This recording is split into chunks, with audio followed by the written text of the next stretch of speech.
Meet Margaret, a vibrant 68-year-old woman who loves gardening and dancing. But her hip pain became unbearable, affecting her mobility and quality of life.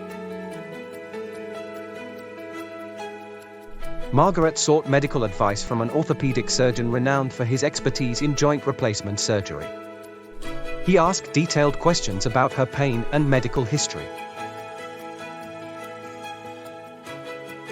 The surgeon assessed Margaret's range of motion, strength, and overall hip function.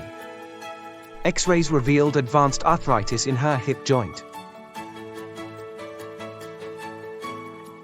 The surgeon presented Margaret with treatment options, including total hip replacement surgery. Shared decision-making was emphasized to help her choose the best option for her quality of life.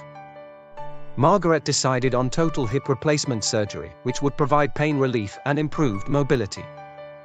She wanted to regain her independence and return to her active lifestyle.